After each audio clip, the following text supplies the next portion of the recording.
So now relating to specific events, what happened was that I was, a very modern type of good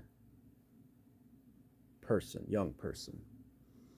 I, went to an elite Ivy League school, and to me, it's all Ivy League. If it's an elite institution, and by elite, I don't just mean a major institution. I mean, top notch, the best of the best.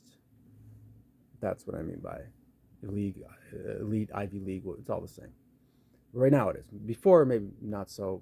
There was actual delineations, but not anymore. So there's a number of them in the country. Um, and other than Oxford and maybe somewhere in Paris, maybe Germany, I don't think there's any more other than outside of the United States. And so I went to one of those here in the US. But, everything is modern today. We live in the modern times, at least for now we do. Uh, you know, um, and so it can't be taken at face value, right? Because just like I said in the previous clip, the face value of it is as superficial as possible, based in fa, but it's completely against it, and it's just the fa there. The fa is there to allow that bad thing to exist, and it's fundamentally completely a bad thing. It's the only reason that it relies on the fa in order to be in existence is to trick you, hoodwink you, numb you, pull the wool over your eyes, and that's it. So yeah, that's the case without exception, without omission, without any omission, because we do live, for now, in modern times. And it was, you know, it's like dealing drugs or signing fraudulent contracts, whatever. Money laundering. It's all the same. And the more now talking in the way that things are right now, so-called prestigious, so quote unquote, it is the more effectively it does these things. And so I left this institution after two and a half years. But like I said, it is top-notch institution. So everything that I got from it was top-notch, but all in equal measure, if not times more so, there was the bad things that I got from it, which you can get anywhere nowadays. You don't have to go to college, although college is the most convenient facilitator of that. Just sitting in your living room, going to your job, it's all the same. Wherever you are, in the country or not. I mean, it's harder to access the country, but every politician's wet dream is to make Wi-Fi free and accessible in any point in the world, in the deepest, remotest corners of planet Earth, right? Um, yeah, and then they've been astounded, and they've been, uh, you know, waving flags, shiny colors, successful at this, their kind of overwhelming desire, all-encompassing desire, to, yeah. Anyway, so I left the institution and I went to a farm in the mountains of Southern California in the Angeles National Forest, and I stayed there for a bit of time, and it was wonderful. It was like a step away from heaven on earth, heaven on earth, nonetheless. Because definitely, the toil, you can't get away from that unless you're deluding yourself, which is what these talking heads are intent on doing to others. Because they're not deluded, because their lives are extremely toilsome to put up the facade that they do. But the facade is one of, it's as if we're in heaven. While nothing could be further, absolutely further from the truth. And being a small farm in the mountains and the woods, you're not gonna make any money, right? You're just not. I mean, it's just not gonna happen. The produce is too small scale, uh, and it's inexpensive. We're not designing rocket propellers. We're growing organic vegetables and fruits. You know, yeah, and yeah, simple as that. I mean, the mind work that takes into doing that is far greater than sitting at a computer doing an infinitesimally small part of an infinitely big project. But it's rewarded completely in reverse as of today, as of up to now, up to maybe that point in time, or at least that was the perception that I was going on. So therefore, it was my reality at that point. And you know, the most effective way to change things is, you know, information, and therefore it's mass media, mass sources of mass information, and yeah, that was the intent. It wasn't just to live a peaceful life. I wanted to do good, as does every single human being. A lot are very well conscious of it, and a lot are not, and some are not. And so yeah, I had no motivation to, you know, have any kind of material benefit, because it's all just, you know, it's all just clouds. You know, it's either you're in that illusion or you're not, and I was not ever.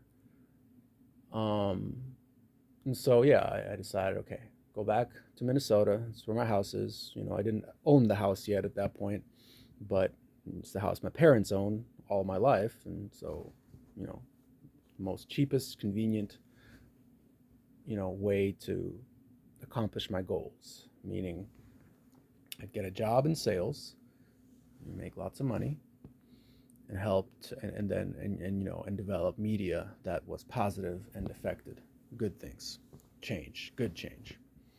You know, proper change, meaning returning to the original state of being that man had. The sales thing, you know, I think, again, the sales thing is just, if you sell things, that's how you make money. That's the most direct way to do it.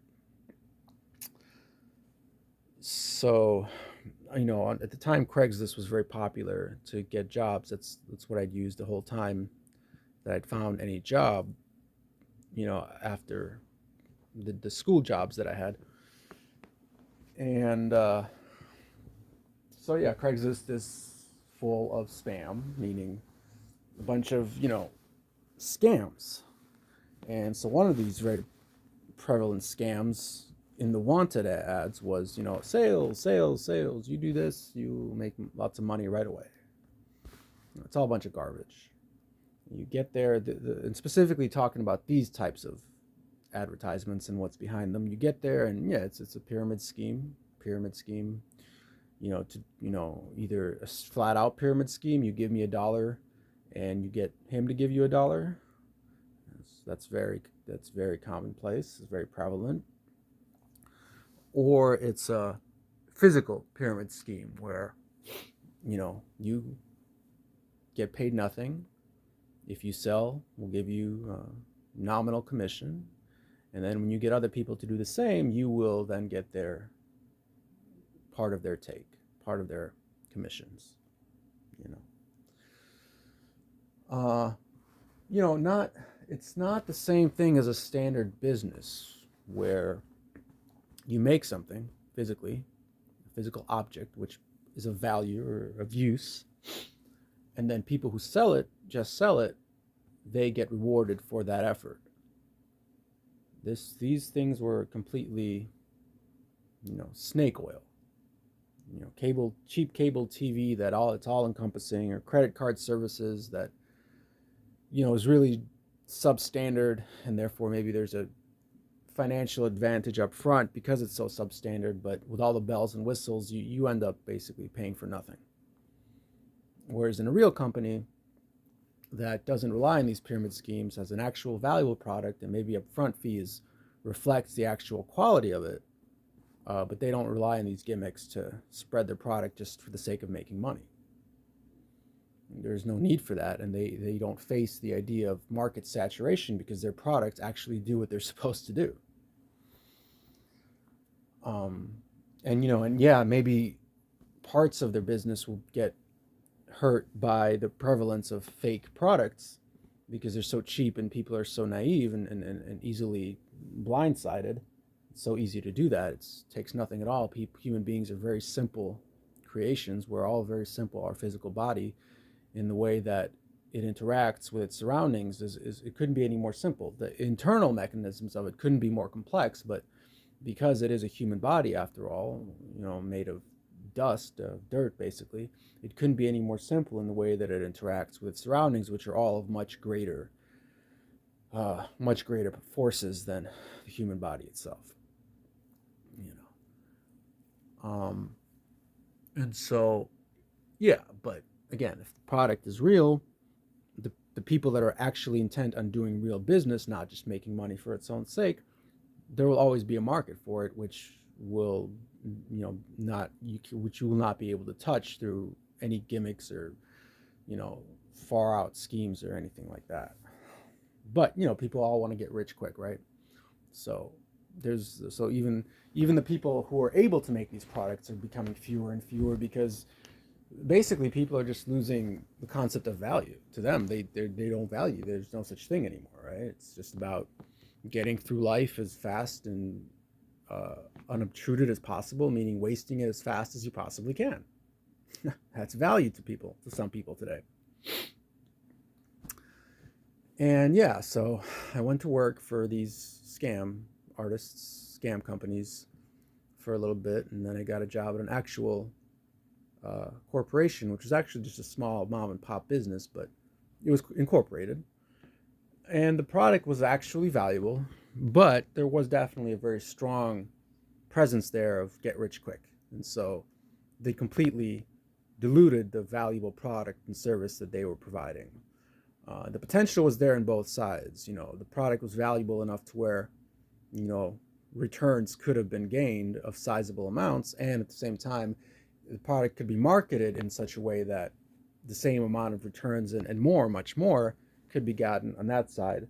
And so both factors were at work, but definitely, nothing's more appealing than a quick buck, than so-called convenience when it's beyond reality. So that was the onus, the focus of that company that I worked for. And I was sitting there at my desk in front of my screen. I just couldn't feel any more viscerally the total futility and uselessness of every single thing that was going on, completely from beginning to end, because that was the overarching lay of the company and its intentions and actions. It didn't have to be the way, but that's the way it was. And because I hadn't really experienced anything else up to that point, because college, as valuable as it was a scam, 100% through and through. And that was really the best of anything that I'd ever gotten, and as far as something that can be exchanged for money. Everything else was, completely couldn't compare to college. College couldn't compare to it, but it was just the upbringing that I got from my mom and dad, the types of people that I grew up with in my town, the quality of them, just as good as it gets. And that permeated the school that I went to, despite that it being just, government-run school, and all the pitfalls were present there. But because of the place of the world that it was in, the people that populated all these different institutions in my life were as good of quality as you can come by, despite just being regular people. Nothing special about them. And so, yeah, so in that regard, I was an extraordinary individual because of what the ingredients that came to form me as a person at that time as a grown-up, as a man. And that, yeah. And it's the same for everyone, because even if you grew up in the gutter, again, personhood is the same, and it is what it is. There's the good part of it, the divine nature, light burning bright in its originality from within, which cannot be extinguished, unless the body dies and the person is so deluded and far out from it that it's not even part of their consciousness anymore, in which case that being will cease to exist. And then the simplicity of the human interactions with much forces that are immeasurably greater than it, where there's a lot of delusion. You read your Bible. This place is a place of delusion that was created just for that purpose, and we have to make our way out, for we are fallen beings. That's a human being. Um, and so, yeah, so with all the fortunate things that came to compose me as a person, there was all the other stuff that's inescapable here in this human place. And so I became, the proverbial angry young man. I was out for a fight, and I would have it. I would have that fight in any way, shape, or form that I could get it, and I could get it in any way, shape, or form because everything was out. Everything was out to abuse your humanity, take advantage of it, and leave you and leave you for nothing. Just basically make you stop existing. That's how the machinery of the world was operating, and that was the intent of all actions being taken either by the overlords of the entity or its minions. And so I got my fight. I got my fight, you know, and I succeeded. I succeeded because, because of just the 100% pure determination, and it was completely unadulterated and complete determination that ran through and through me as a person, to the end of my personhood. Um, when that happened, I saw that life wasn't worth living in that condition. Um, Nothing that could be gained, no matter how materially significant, meant anything in the face of just constant turmoil in every single facet and aspect of existence. It was, hell has many layers. It wasn't the layer of hell where you basically stop existing, which is like the lowest. It was kind of maybe more of a in the middle of it, right? And it was just like, no, that's it. That's not going to do that anymore. But I had no way to escape from it. I tried to numb and dilute myself as far as I possibly could with medication, therapy, psychotherapy, healthcare, gadgetry, modern technology, pointless day jobs at fast food or whatever, in any cleaning up in the most simple kind of way that could be. Um, and It served fantastically to take me a step back out of kind of the struggle and fighting that I'd come from, and out as well as out of the mundane constant worries and just living your life for the sake of your worries and your fears. It took me out of both of those completely, and at the end it was even more pointless, right? Just lying in bed all day, that I wasn't at work at some menial pointless job, that's basically you get nothing out of it, just barely enough to survive, and you're never going to have anything more than that. And when I wasn't doing that, I was in bed, either asleep or on my phone or whatever, just doing nothing. Um, so I'm like, okay, no more of this. And I went back to being myself. So myself had changed in the sense that I'd seen that you can take a step back. I did not have to react to anything, no matter how vile or obtrusive or just obscene the violation of moral code was. I didn't have to react to it. I could just keep going through. And not reacting means not only not confronting it, but it also means not ignoring it. So if I walked through that thing that occurred and it provoked it and it would attack me, I could just keep walking straight through it, just not minding one bit its attack on me, and very quickly I'd be past it, and that's it. That would be that. Um, and this is something that stayed with me, that kind of crazy aggression where you can just flip a switch. You have the switch, it's inside of you, and you're in complete control of it. And at any time, for any reason, in any circumstance, you can flip the switch and go all out, just as if you'd gone completely crazy, completely lost your mind. And then as soon as that thing is in the past, is in the rear view, Switch goes off, and you're just the same, basically as if nothing had happened. There is a lot of, you know, uh, glorification that's played into that. And it used to just be for men. Now it's for everybody. you know, for anything that serves a use, that's how people want it to be. Like a crazy, insane nuclear attack dog. You know, and it's not. I mean, there's nothing to it. There's nothing to it. It's just a movie in Hollywood that's called Rambo or some other blockbuster. That's all it is. It's something that comes out of thin air, is made to take a shape on the screen to impart a certain uh, perception of things, a certain um, acquisition of things, and that's all it is. It's just purely thin air that came out of people's misled notions, and yet people buy into it and live their lives according, and just create all kinds of chaos and destruction to themselves and everyone around them. But that, crazy, just rock solid, ironclad steel that's inside a man or woman or anyone's character is invincible. It'll get you through anything, and life is hardship. Every single aspect of human life is hardship. And when it gets you through it, you don't need it anymore. It's just like a tool. You use it once for its purpose for a certain amount of time, and you put it down, and that's it. It's gone.